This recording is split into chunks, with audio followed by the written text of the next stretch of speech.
ఇప్పుడు కూడా మనకు ఆధ్యాత్మిక జగత్తుకు ప్రతిబింబంలో ఈ భౌతిక జగత్తులో వికృతంగా ఉన్నాం. అంటే అక్కడ భగవంతుడు యజమాని, భగవంతుడు పోషకుడు, భగవంతుడు రక్షకుడు. మనం వికృతంగా ఈ భౌతిక జగత్తులో నేను యజమానిని, నేను పోషకుడిని, నేను రక్షించేవాడిని అని అనుకుంటున్నాం. మన స్థితి సేవ చేయడము, కానీ మనం ఏమనుకుంటున్నాం, యజమాని అని భావిస్తున్నాం. దానికి ఉదాహరణ చాలా చెప్పుకున్నాం కదా, ప్రధానమంత్రి ఆయన పెద్ద స్థాయి, ఆయన యజమాని అనుకుంటాం, కానీ ఆయన నేను దేశానికి అంతటికి సేవ చేస్తున్నారు అంటారు. ఆయన నేను సేవకుని అని చెప్తారు.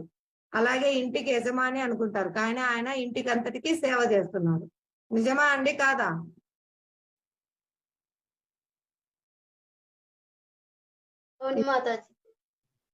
ఈ భావన నిజమే కదా. మనము సేవ చేస్తున్నాం, యజమాని అనుకుంటున్నాము. కరెక్టే కాదా? హరే కృష్ణ, ధన్యవాదాలు. ఇది అర్థం చేసుకుంటే చాలండి. మన స్థితి ఏమిటి, మనం ఎలా భావిస్తున్నాము, మన స్థితిలో నిలవడమే భక్తి అంటే. మనం భగవంతుని యొక్క సేవకులము. సేవ చేయడము, భగవత్ సేవ చేయడం మన సహజ స్థితి. అప్పుడే మనం ఆనందంగా ఉంటాం, లేదంటే మనం కష్టాల్లో ఉంటాం.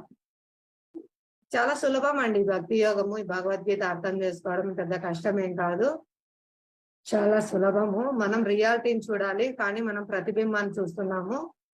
మన స్థితి సేవ చేయడము, కానీ మనం యజమాని అని భావిస్తున్నాము. ఎప్పుడైతే మన భావన మారిపోతుందో మనం సేవకులము, మనం భగవద్దాసులము, భగవంతుని సేవ చేయడమే మన కర్తవ్యము. అప్పుడే మనం ఆనందంగా ఉంటామని తెలుసుకుంటే చాలండి.